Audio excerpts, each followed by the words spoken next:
Bonjour à tous, bonjour à toutes.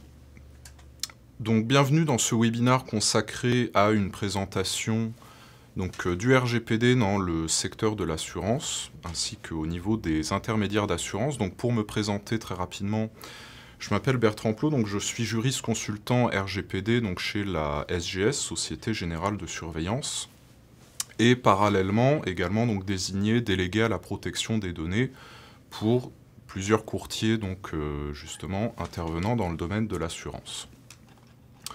Donc aujourd'hui, une présentation d'une trentaine de minutes autour de 3 thématiques justement du RGPD aujourd'hui qui apparaissent importantes notamment d'un point de vue opérationnel. Et donc à la fin de ce webinaire, une séance de questions-réponses d'une quinzaine de minutes. Alors, un bref rappel réglementaire, donc le RGPD, on en a beaucoup parlé, règlement général sur la protection des données qui a fait un certain buzz juridique notamment lors de son application le 25 mai 2018. Alors il faut savoir que de façon générale, la réglementation sur la protection des données personnelles, ça a fêté aujourd'hui 40 ans, donc ça date pas d'hier, hein, ça a commencé notamment avec le projet Safari en 1975 qui avait donné lieu à la création, en 1978, d'une première loi dite Informatique et Liberté, et parallèlement à la création de cette loi, à la création de la fameuse CNIL, Commission nationale de l'informatique et des libertés, chargée justement de veiller au bon respect de l'application de cette législation par les différentes sociétés, les différents organismes.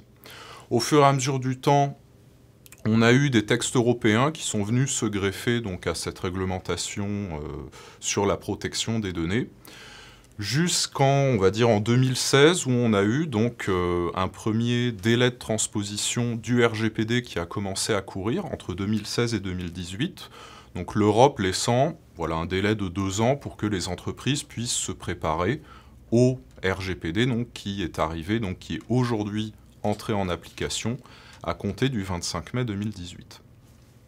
Alors, du coup, le RGPD n'a pas fondamentalement changé des choses, il a surtout renforcé en fait des dispositions qui existaient déjà sous le cadre de l'ancienne loi.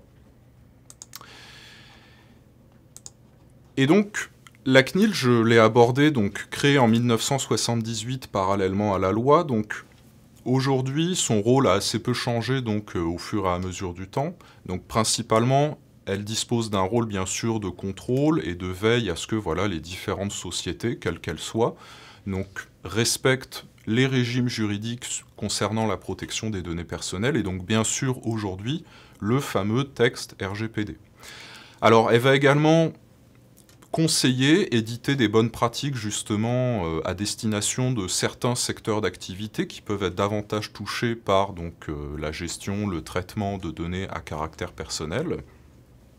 Également devenir un point de contact, notamment si jamais des responsables de traitement souhaitent obtenir davantage d'informations sur des thématiques liées à la protection des données personnelles, ou encore délivrer potentiellement des labels, des procédés de certification, si notamment un organisme souhaite pouvoir communiquer autour de process relatifs à la protection de ces données, qui sont aujourd'hui optimaux.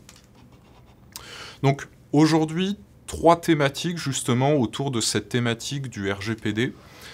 La première thématique qui va consister dans la présentation du registre de traitement. Donc le registre, on a pas mal évoqué justement cette documentation. Je vais vous expliquer un peu en quoi il consiste et comment pouvoir mettre en place, dans la pratique, un registre.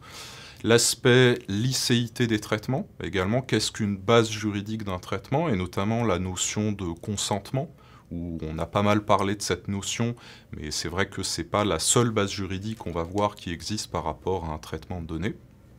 Et enfin, l'information des personnes concernées, en fait, lorsque des traitements de données sont effectués, comment informer les personnes et comment bien les informer pour pouvoir prouver qu'on respecte la réglementation générale sur la protection des données. Très rapidement, Avant de commencer, donc au niveau du secteur de l'assurance, alors la CNIL s'était déjà penchée sur ce secteur, et notamment, comme vous pouvez le voir à l'écran, elle a édité ce qu'on appelle un pack de conformité au niveau de ce secteur des assurances, où elle a déjà commencé à délivrer, justement, on en parlait, certaines bonnes pratiques, notamment par rapport à certains traitements de données que les professionnels peuvent rencontrer dans ce secteur. Alors, le registre de traitement, c'est devenu donc une des obligations du RGPD. Il faut savoir que ça existait déjà avant, sous l'emprise de la loi informatique et liberté. Alors, bon, on a beaucoup parlé, par exemple, des DPO. Il faut savoir que sous le régime de l'ancienne loi, on avait un statut qui s'appelait un statut de CIL, correspondant informatique et liberté. La désignation était facultative.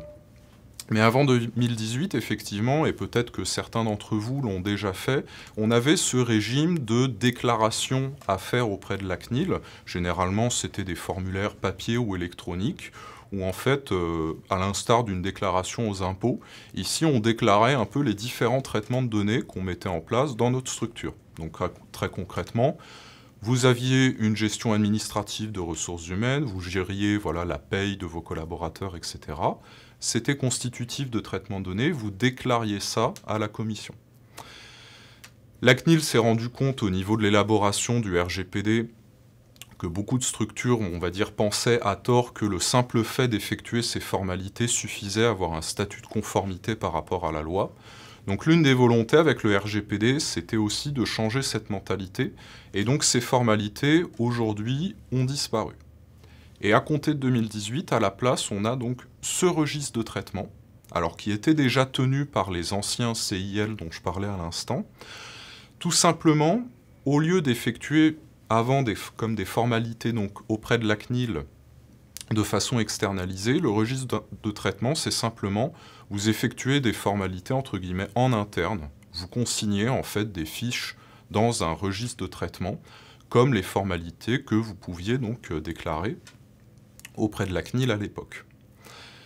Un registre de traitement, dans chaque fiche, donc chaque fiche étant donc associée à un traitement de données, à chaque fois on aura des obligations qui seront, des informations pardon, qui seront obligatoires à mentionner dans chacune de ces fiches. Donc concrètement, on va trouver l'un des points très importants d'un traitement de données, ça va être les finalités et notamment souvent les différentes finalités pour laquelle les données sont traitées dans tel ou tel cadre. Donc dans le cadre de la gestion du personnel, on va trouver bien sûr la gestion administrative des collaborateurs, le cas échéant, la mise à disposition d'équipements informatiques, etc., etc. Une description également des catégories de personnes concernées. Et donc plusieurs éléments. Aujourd'hui, par exemple, les premières mesures de sécurité qui sont mises en place autour de ce traitement, ainsi que les durées de conservation qui vont devoir y figurer. Sachant petit aparté que dans le cas où vous effectuez ou alors vous avez un prestataire qui effectue pour votre compte des transferts en dehors de l'Union européenne, il va falloir également indiquer donc cette mention dans le registre. Donc un registre de traitement, voilà, ça permet de cartographier l'ensemble en fait des activités mises en place au niveau de l'utilisation des données personnelles dans votre organisme. Et c'est l'un des piliers en fait de la documentation relative au RGPD qu'on va pouvoir trouver dans les différentes sociétés. On va dire que le plus gros changement, si j'essayais de résumer le RGPD en une phrase, bon l'exercice n'est pas aisé, mais c'est vrai que le RGPD, si avant c'était à la CNIL de chercher, voilà, si vous aviez un statut de conformité par rapport à la loi, dans le cadre où elle effectuait par exemple des contrôles sur le fait que vous respectiez ou non la réglementation. Avec le RGPD, maintenant, ce sera à vous de démontrer que vous le respectez. Ce sera plus forcément à la CNIL voilà, de chercher d'elle-même. Et donc, pour vous, de votre côté, arriver à prouver que vous respectez cette réglementation, c'est vrai que le RGPD met un accent particulier sur cet aspect documentation autour de la donnée personnelle en interne dans votre société. Donc la documentation, ça va pouvoir, on va dire, se présenter par exemple sous la forme de procédure, mais bien sûr, le registre de traitement fait partie, on va dire, constitue vraiment le socle de la documentation qui donc va pouvoir être mise en place en interne dans les différentes structures. Donc, à titre d'exemple, très rapidement, voilà donc un exemple de première fiche registre de traitement, donc ici avec la gestion du personnel, l'un des traitements les plus courants dans les structures. Donc vous avez un visuel ici sur une fiche registre de traitement qui est mise à disposition par la CNIL. C'est vrai que la CNIL, on va dire, a cette force de vraiment vouloir conseiller au mieux les différents organismes dans leur statut de mise en conformité. Elle n'est pas uniquement, bien au contraire, dans cette optique vraiment répressive de contrôle. On parlait souvent des sanctions à 20 millions d'euros. Voilà. Bon, c'est quelque chose où il n'y a pas cet objectif, bien sûr, de sanctionner à tout prix financièrement tous les organismes qui ne respecteraient pas forcément le RGPD. Et donc, pour aider les différentes sociétés, elle va pouvoir mettre à disposition ce genre de documents, où, comme vous pouvez le voir, de votre côté, il va falloir donc remplir les différents champs donc par rapport à ce qui est effectué en interne concernant donc, vos différents process, etc., si vous utilisez des logiciels métiers par rapport à tel ou tel aspect. Alors, le registre de traitement, effectivement, ça s'apparente entre guillemets comme à une déclaration aux impôts. Ici, simplement, vous déclarez ce que vous faites dans la pratique au niveau opérationnel par rapport à l'utilisation de telle ou telle partie des données personnelles. Donc on peut trouver par exemple des premières bonnes pratiques édictées par la CNIL dans le cadre de l'exécution de contrats d'assurance ou alors dans le cadre de la gestion de la lutte contre la fraude. Donc c'est vrai que si bien sûr l'idée est de prendre en compte les bonnes pratiques que donne la CNIL pour éditer, donc pour faire au mieux au niveau opérationnel, de respecter les différents process, il faut vraiment que les informations mentionnées dans le registre de traitement, on va dire, soient vraiment conformes à la réalité opérationnelle et donc à l'aspect pratique que vous mettez en place en interne. Après le registre de traitement, effectivement, de façon générale, chaque traitement de données, d'un point de vue juridique, doit avoir une base juridique pour exister. Donc on a beaucoup parlé, par exemple, du consentement des personnes qui pouvaient être requis dans certains cas de figure. Il faut savoir, et même la CNIL a à nouveau relativement récemment communiqué à nouveau sur cette thématique, que pour chaque traitement de données que vous allez pouvoir mettre en place, il ne faut pas nécessairement à chaque fois recueillir le consentement des personnes. Donc par exemple, vous prenez le cas d'un traitement au niveau des assurances où vous allez gérer justement l'exécution, on va dire standard par défaut d'un contrat d'assurance auprès de certains assurés. Ici, vous avez une base juridique qui est l'exécution de mesures contractuelles. Cette base juridique, effectivement, justifiant que vous puissiez donc traiter différentes données personnelles d'assurés en interne, donc pour effectuer vos activités. On va trouver également d'autres fondements juridiques possibles pour assurer donc la licéité des traitements de données. Alors vous avez bien sûr aussi l'aspect respect d'une obligation légale ou réglementaire en droit français. Je pense ici par exemple à la gestion de la lutte contre la fraude, qui va notamment s'appuyer sur le nécessaire respect de dispositions de différentes lois françaises qui vont justifier que vous, de votre côté, vous puissiez potentiellement mettre en place des traitements de données de surveillance de la lutte contre la fraude tant interne qu'externe, ce qui justifiera le traitement de données qui pourra être mis en place. On trouve donc au total, on trouve 6 bases juridiques différentes, le consentement en étant un. D'autres bases juridiques qui sont couramment utilisées, qui sont couramment mentionnées dans un registre de traitement dont on vient de parler. On trouve les mesures contractuelles, le respect d'obligations légales. On trouve également souvent la poursuite d'intérêts légitimes d'un organisme dans le cadre de la réalisation tout simplement de ses activités au quotidien. Et on va pouvoir trouver plus rarement, par exemple, la sauvegarde des intérêts vitaux d'une personne, dans le cas où un traitement devient nécessaire à ce sujet. Le consentement, il va devoir être requis dans des cas particuliers. Des cas particuliers qui ont déjà commencé à être identifiés. On a souvent parlé, par exemple, de la prospection commerciale en B2C, avec le fameux opt-in, donc la petite case à cocher en fait où la personne doit signifier qu'elle accepte par exemple de recevoir des courriers ou en tout cas des actions de prospection commerciale qui sont mises en œuvre par un organisme. Donc le fait pour une personne, notamment sur un site internet, de cocher cette petite case, ça signifie que le consentement est donné. Donc par exemple également, on va pouvoir trouver, dans le cadre de la collecte de données, alors qu'on va appeler sensibles, la donnée sensible, c'est une donnée personnelle qui bénéficie vraiment d'un régime juridique renforcé, puisqu'on va vraiment davantage rentrer dans l'intimité de la vie privée d'une personne. Et donc, parmi les données sensibles qu'on trouve habituellement traitées, et notamment parfois dans le secteur de l'assurance, on va pouvoir trouver des données de santé de personnes, ou dans le cadre par exemple de gestion de sinistres, au niveau de la gestion assurantielle, on va pouvoir trouver des collectes et des traitements de données peut-être un peu plus particulières, toujours liées aux finalités des activités qui sont exercées par donc, les acteurs de l'assurance.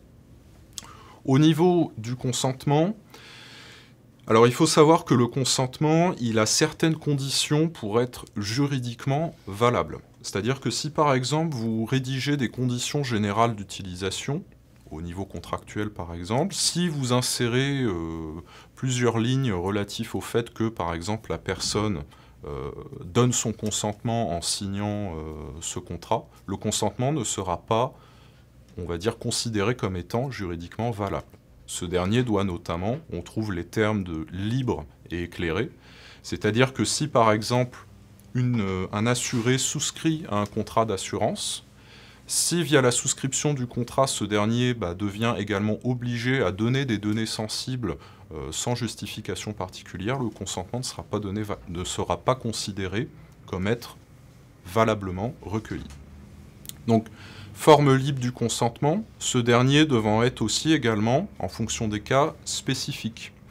Je prends notamment des exemples au niveau des ressources humaines. Si vous souhaitez peut-être collecter, on va dire, l'image de certains collaborateurs, ça peut être recommandé en fonction des différentes finalités pour lesquelles vous souhaitez collecter des catégories de données particulières, à chaque fois de mettre à disposition des petites cases comme un opt-in pour que l'utilisateur puisse choisir en fait la finalité pour laquelle il va donner son consentement. Univoque et donc acte positif clair, c'est-à-dire une clarté du support indispensable, ce qui anticipe un peu le prochain point, le troisième point que je vais aborder avec vous, à savoir l'aspect transparence. Aujourd'hui, le RGPD va vraiment insister sur la transparence des traitements de données qui vont pouvoir être mis en œuvre par rapport aux personnes concernées. Cette transparence, elle va dépasser le simple cadre du consentement et on va passer sur l'aspect information des personnes. Contrairement par exemple aux durées de conservation, qui existaient bien sûr déjà sous l'ancienne loi informatique et liberté, le RGPD a très peu changé les obligations relatives aux durées de conservation. Au niveau de l'information des personnes, par contre, on a constaté un renforcement parfois assez significatif des process selon lesquels l'information des personnes devait être effectuée. Donc, une information des personnes, comment aujourd'hui avec le RGPD on peut prouver qu'on respecte légalement cette thématique. Le RGPD et la CNIL, ils vont considérer qu'à partir du moment où vous collectez une information sur une personne, il va falloir l'informer au moment de la collecte des différentes thématiques, des différents points dans lesquels seront traitées ces données dans tel ou tel traitement de données personnelles que vous allez mettre en place. Le RGPD, il va distinguer deux cas de figure possibles. Le cas le plus courant, ça va être la collecte directe de données personnelles. Concrètement, vous avez un formulaire, vous demandez à un assuré, par exemple, de remplir des informations dans le cadre de la gestion d'un contrat sur un formulaire. Sur ce formulaire, c'est hautement recommandé, vous savez, d'intégrer une petite mention qu'on trouve généralement en bas de page, avec les informations légales sur comment est-ce que le traitement de données est effectué par exemple, le courtier en assurance, l'agent d'assurance, etc., etc. À côté de ce cas extrêmement classique par défaut qu'on retrouve dans, allez, on va dire 90% des cas, à côté de cette collecte directe de données, on va également pouvoir trouver des cas de collecte indirecte de données. La collecte indirecte de données, c'est par exemple quand vous allez acheter des bases de données, des fichiers de données auprès de data broker, qui va donc pouvoir vous vendre, vous mettre à disposition ces fichiers. Ici, vous n'allez pas collecter la donnée directement auprès d'une personne, mais la donnée aura déjà été collectée par un intermédiaire qui ensuite vous les mettra à disposition. Donc à retenir, ce qui peut influencer notamment certaines inscriptions dans le registre de traitement. Ici, on peut avoir certains changements au niveau de la manière d'informer les personnes. Donc, vu que vous n'avez pas de contact ici directement avec la personne au moment de la collecte, il va falloir l'informer, alors notamment la première fois que vous allez communiquer avec cette dernière, de la façon dont est mis en place un traitement de données personnelles. Comme je l'ai dit, effectivement, l'un des constats, c'est que l'information, ça fait partie des process RGPD qui ont été le plus renforcés par rapport à l'ancienne loi informatique et liberté. Et c'est vrai que dans la pratique, et ça contribue notamment à la construction d'un registre de traitement dans lequel vous allez devoir cartographier un peu les différents processus qui sont applicables à chaque traitement de données personnelles, ça va être de lister un peu comment est-ce qu'à chaque fois vous allez collecter certaines informations. Je prends le cas par exemple donc justement d'un assuré où on a une souscription par exemple d'un contrat d'assurance. On va pouvoir avoir une première collecte de données donc justement spécifiquement utile à la gestion donc de ce contrat assurantiel où on pourra avoir une première information. Si dans on va dire dans la vie du contrat, dans la gestion de la vie du contrat d'assurance, à un moment on a un sinistre qui se déclare, on aura certainement d'autres informations personnelles qui seront collectées à ce moment-là. Donc à ce moment-là, ça fera certainement le cadre d'une autre information spécifique par rapport à la gestion des sinistres, etc. etc. Donc c'est vrai que le listing des différents supports de collecte est très intéressant pour que vous puissiez par la suite pouvoir mettre en place les différentes informations qui sont nécessaires. Parmi ces informations, il va pouvoir figurer donc les différentes justement finalités des traitements de données qui sont mis en place sur le compte de la personne, avec potentiellement les catégories de données qui vont pouvoir être collectées. Alors on trouve les catégories de données notamment dans le cas de collecte indirecte d'informations, ainsi que les durées de conservation ou les critères permettant de déterminer les durées de conservation. Donc c'est vrai que ce point-là, ça fait partie d'un des renforcements du RGPD. Avant, on n'était pas obligé de renseigner combien de temps on conservait forcément ces données, ou alors, à défaut, quels étaient les critères permettant de déterminer un peu la durée de conservation, la mise en archive, etc. Aujourd'hui, la construction, par exemple, d'un référentiel de durée de conservation, je vois par exemple qu'il y a une question, on verra après, sur cet aspect justement durée, archivage, destruction, ça va impacter aussi l'information des personnes qui va pouvoir être effectuée. Et c'est vrai que le RGPD, si on fait un parallèle avec un autre texte législatif qui est apparu assez récemment au niveau de l'assurance, donc la DDA, effectivement, on a pu constater aussi parfois une obligation d'information renforcée des personnes qui pouvaient intervenir donc, dans le cadre de traitement d'assurance. Donc le RGPD respecte, en tout cas peut être mis en parallèle justement au niveau vraiment du renforcement de la transparence, selon laquelle les informations sont traitées pour telle ou telle finalité, etc., etc. Bien sûr, dans une mention d'information, on rappellera aussi les différents droits que la personne a à disposition. Alors il y a des droits qui existent aujourd'hui depuis 40 ans. On trouve le droit d'accéder à ces informations, de les rectifier, de les supprimer. On trouve aussi le droit d'opposition au traitement. Donc, cas très concret, vous avez de la prospection commerciale par SMS, vous envoyez le terme stop, quelque part vous exercez votre droit d'opposition. Vous déclarez que vous ne souhaitez plus que vos informations soient utilisées justement pour ces finalités de prospection commerciale téléphonique. Et donc vous allez aussi devoir informer que la personne a d'autres droits à disposition. Alors on a le droit par exemple à la portabilité des données ou encore le droit à la limitation du traitement.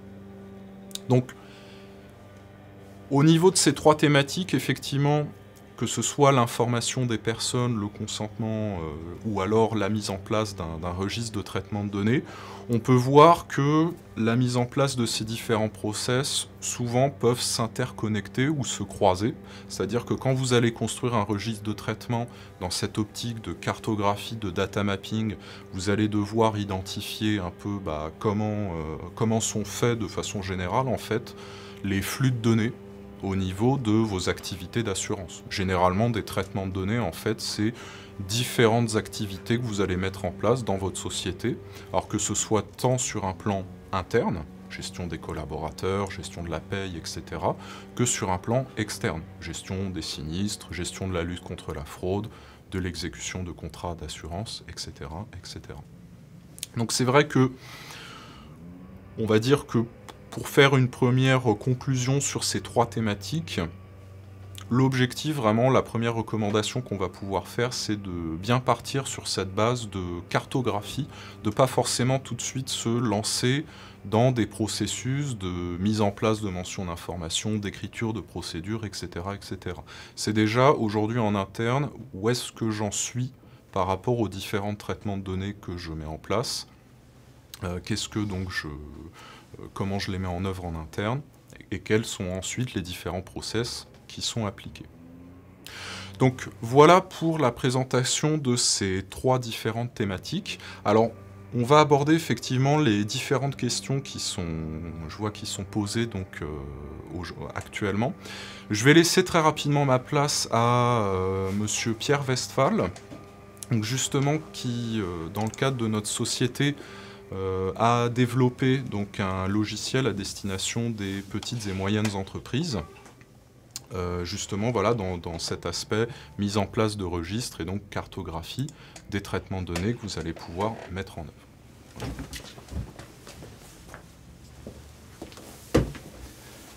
Bonjour à tous, mon nom donc est Pierre Westphal, je suis responsable du programme GDPR au sein de la SGS et notamment du développement des solutions digitales.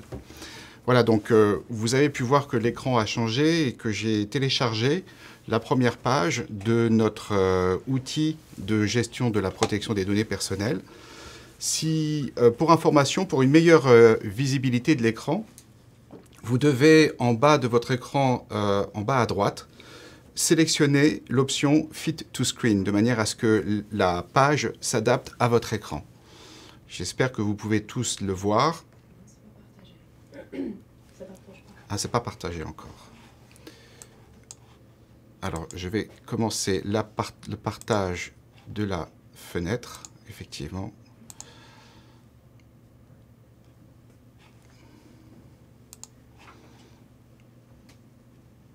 Voilà. Est-ce qu'on voit bien la fenêtre maintenant?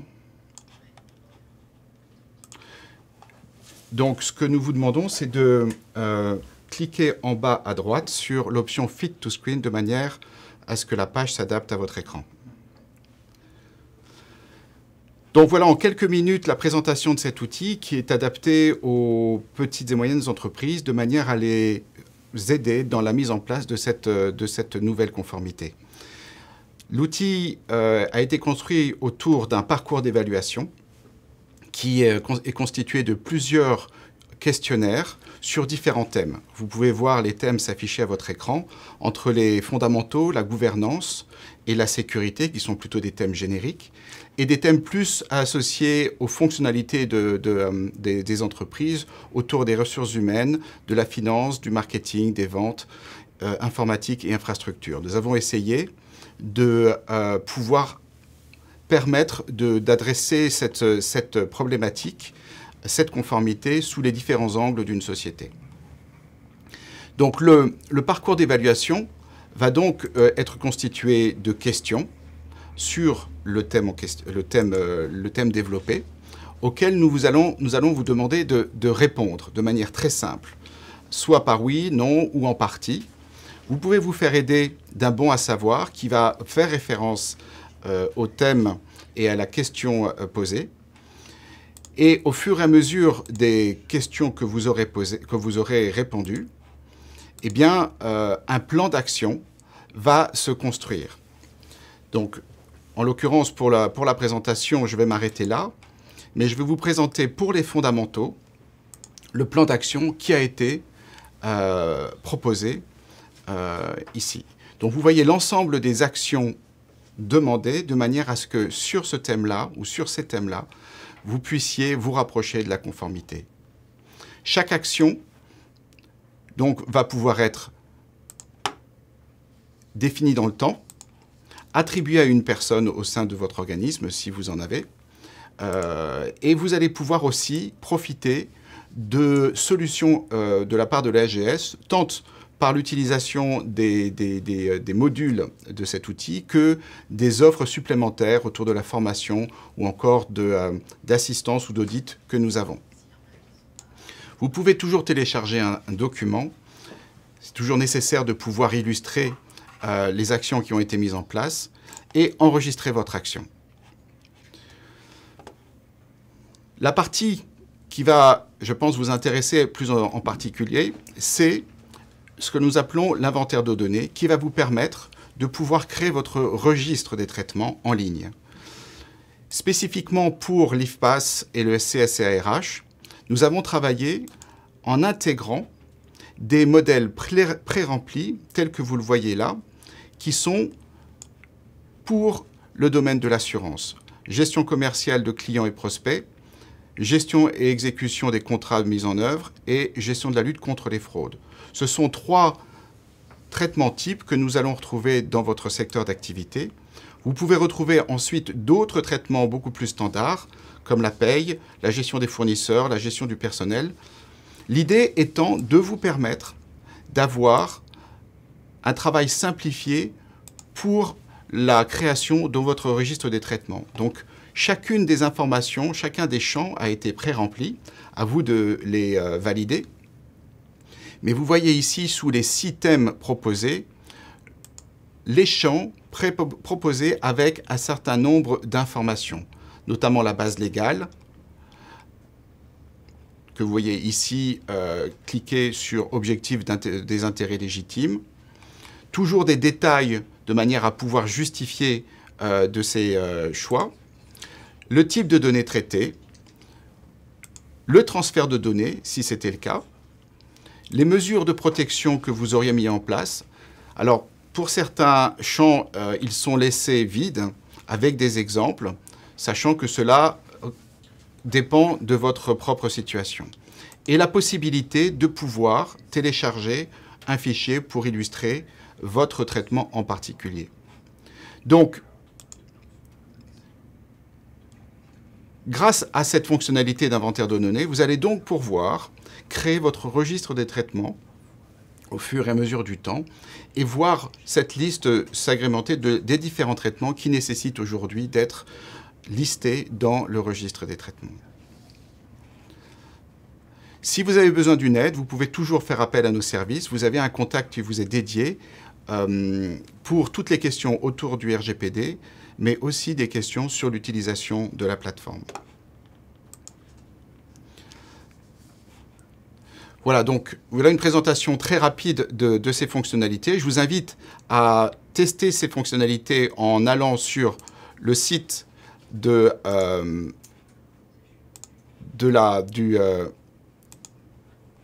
RGPD Online, GDPR Online, pour lequel nous avons défini aujourd'hui. OK.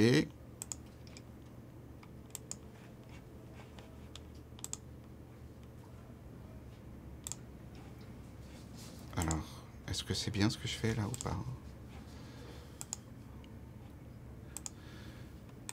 Non, on voit le support.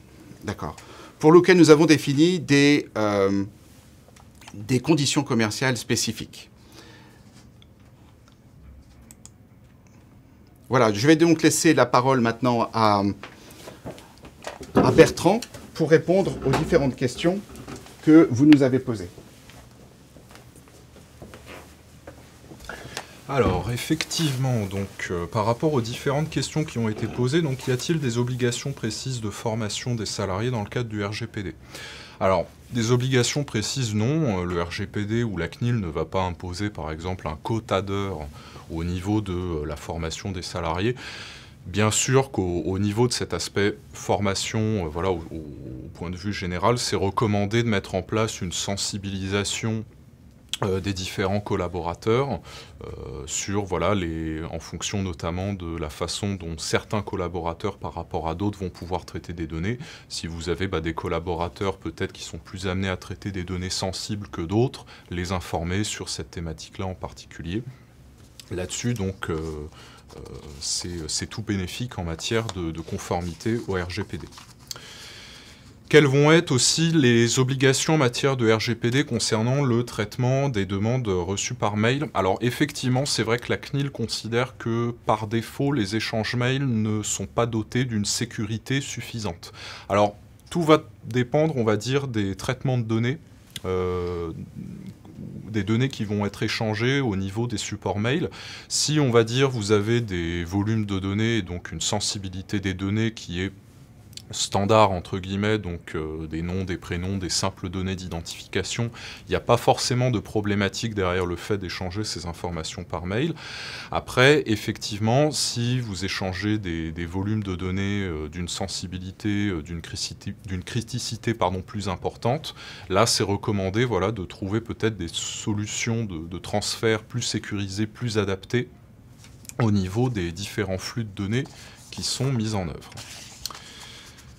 Alors, dans le cadre, par exemple, de la gestion de sinistres, effectivement, si on a une collecte de données sensibles, devons-nous les détruire ou les conserver, que ce soit de façon informatique ou papier? Alors, c'est vrai que la question est tout à fait pertinente, je ne l'ai pas évoquée.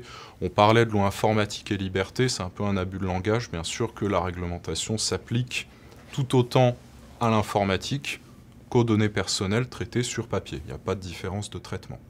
Alors, bien sûr, quelle que soit la donnée personnelle, et en particulier les données sensibles, au bout d'un moment, il va falloir les détruire. Au niveau des durées de conservation, de façon générale, on prend en compte 3 critères. Le premier, tout simplement, est-ce que la loi va donner une durée précise en la matière?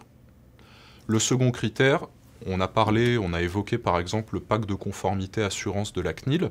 Par exemple, dans ce pacte de conformité assurance, est-ce que la Commission va déjà donner des premières durées de conservation qu'elle va recommander par rapport à tel ou tel traitement?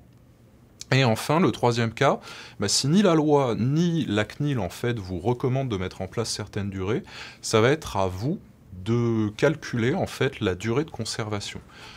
Comment faire? Une durée, en fait, elle va être considérée comme légitime tant que la conservation de la donnée est utile aux finalités, en fait, aux objectifs poursuivis par le traitement. Dès qu'en fait dès que la finalité du traitement disparaît, en théorie, il faut effectivement détruire la donnée collectée dans le cadre de la finalité de ce traitement.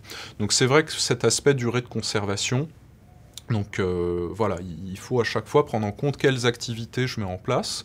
Est-ce que je vais avoir par exemple aussi des délais de prescription légale dans lesquels je vais devoir conserver cette donnée, puisque bien sûr l'idée c'est pas non plus de tout détruire à T plus par exemple 1 an par défaut. Si jamais après vous avez encore besoin de ces données au plan légal, ça peut être très problématique pour vous.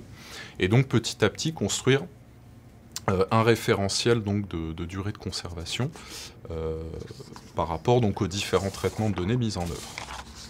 Alors, quelles données, on va dire, vont pouvoir être transférées, en tout cas, quid du droit à la portabilité? Alors effectivement, aujourd'hui, c'est vrai qu'il existe déjà certains processus par rapport à la portabilité donc, de certaines données qui peuvent être mises en place. Le droit à la portabilité, c'est un droit vraiment particulier qui ne va pouvoir s'appliquer que sous certaines conditions. L'une de ces conditions étant notamment que le traitement devra être vraiment automatisé. Vous n'allez pas pouvoir donc effectuer un droit à la portabilité sur des traitements de données au niveau papier. Donc c'est, on va dire, l'un des droits qu'on constate, où il y a une application des plus rares dans la pratique. Bon, pour autant, il faut prendre en compte que vous n'êtes pas dans l'obligation, dès que quelqu'un vous demande une portabilité des données, de la mettre en place. Il faut bien sûr vérifier au préalable que cette demande respecte bien ce que demande le RGPD, les conditions posées par le RGPD en matière de portabilité des données. pour voir donc si effectivement il y a lieu de donner application ou non de ce droit.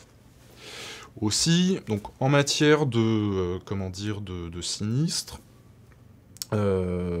si les données collectées ne sont pas forcément basées sur l'exécution d'un contrat, est-ce que le consentement va pouvoir être demandé par exemple à une victime ? Alors, en matière de gestion des sinistres, alors il faudrait voir effectivement, on va dire peut-être plus en détail, quelles seraient les données en matière de gestion du sinistre qui seraient traitées, collectées dans ce cadre-là. Bien sûr que la CNIL autorise sans forcément demander donc, le consentement des personnes. Alors généralement, la CNIL parle de personnes, on va dire, intéressées, parties prenantes justement dans le cadre de l'exécution du contrat d'assurance. Donc, d'où la victime étant donc concernée par cette dénomination. Le consentement ne va pas forcément devoir à chaque fois être recueilli auprès donc, des parties victimes dans le cadre de la gestion d'un sinistre. On peut tout à fait collecter des données, donc, alors pas forcément sur la base de l'exécution de mesures contractuelles, mais également sur la base, par exemple, de poursuites d'intérêts légitimes ou même de respect d'une obligation légale ou réglementaire qui existerait en la matière. Donc la gestion des sinistres, à ce titre, je vous invite à consulter donc, le pacte de conformité assurance, où il y a déjà certaines dispositions qui sont des bonnes pratiques également, qui sont données par la CNIL en la matière, par rapport donc au traitement de données qui sont potentiellement mises en œuvre. Autre question.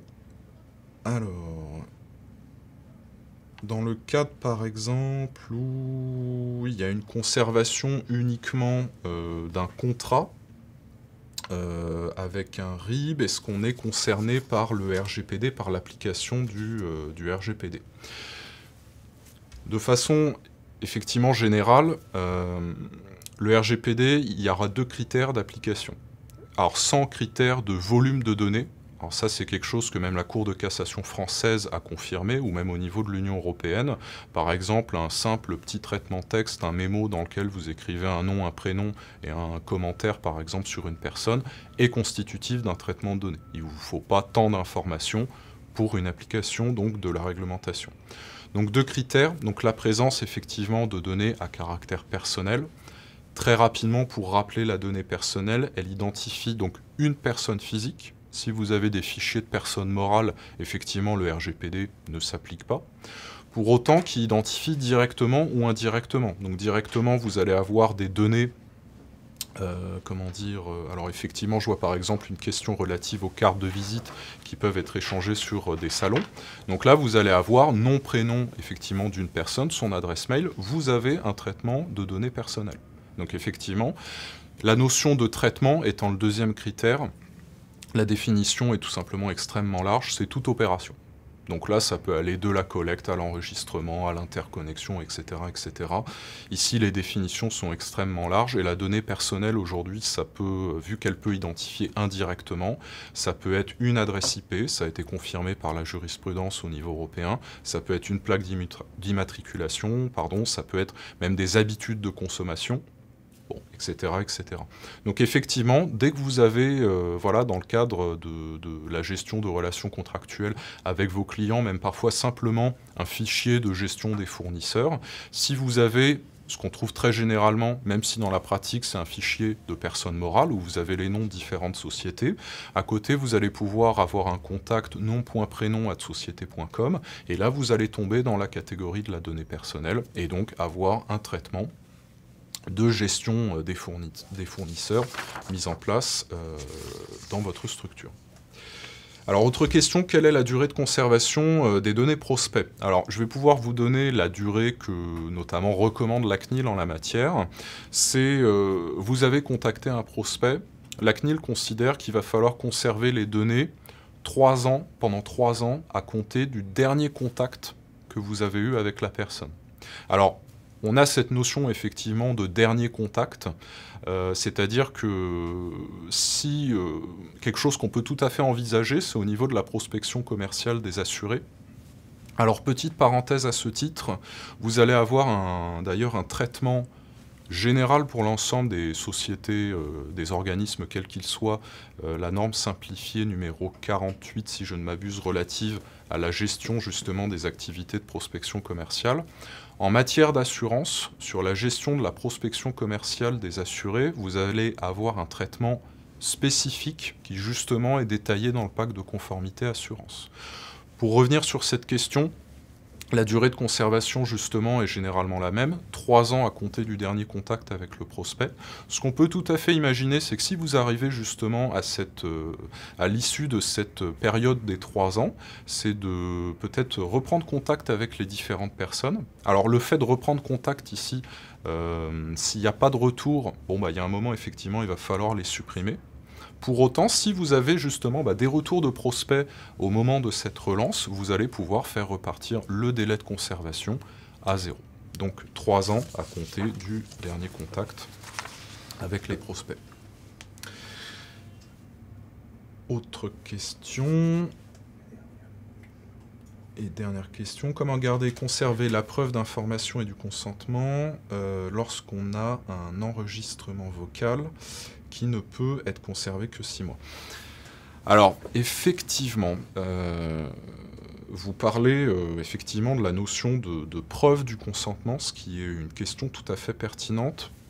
Dans la théorie, la preuve du consentement est libre. On peut tout à fait donner un consentement à l'oral, mais après, comme on a vu justement dans le cadre de ce webinaire, à charge pour vous de pouvoir prouver auprès des éventuelles autorités de contrôle et le cas échéant la CNIL, que les personnes concernées ont bien donné leur consentement. C'est vrai que de façon générale, je recommande hautement la mise en place de formulaires papier ou électroniques qui sont vraiment spécifiquement dédiés à cet effet pour pouvoir garder une traçabilité sur les différents consentements qui sont donc échangés, qui sont potentiellement donnés par les personnes concernées sur tel ou tel traitement. Alors, par rapport à votre question, effectivement, ça mériterait peut-être des investigations plus approfondies par rapport à comment est conservé le consentement dans le cadre d'un enregistrement vocal. Mais effectivement, on a la durée de conservation ici de 6 mois qui s'applique. Il faudrait voir si on peut avoir un process qui permettrait de recueillir le consentement peut-être sous une autre forme ou une forme différente que l'enregistrement vocal. Et donc voilà pour les différentes questions qui ont été posées. Donc, en tout cas, je vous remercie beaucoup pour votre participation, pour toutes les questions qui ont été échangées. Ceci clôture notre webinaire. Donc je vous souhaite à tous une excellente journée. Bon courage si vous souhaitez démarrer justement des actions de conformité au RGPD. Donc très rapidement, vraiment, surtout si vous partez de zéro, démarrez vraiment par cet aspect cartographie. L'idée, c'est pas vraiment de rusher sur la rédaction de procédure, déjà voir où vous en êtes par rapport à vos différentes activités. La CNIL, très concrètement, quand elle va étudier, on va dire, des risques au niveau d'un traitement, elle prend généralement en compte 2 critères. Le volume de données que vous allez traiter et échanger, il y a une question par rapport au flux par mail, etc. sur cet aspect. Et en parallèle, la sensibilité des différentes données. Si vous avez que des noms, prénoms d'assurés, ou alors des données de santé, des numéros de sécurité sociale qui vont intervenir, etc., etc. Donc la cartographie et après la construction par étapes de ces différents processus. Donc merci à vous, excellente journée à tous et à toutes, et à très bientôt. Au revoir.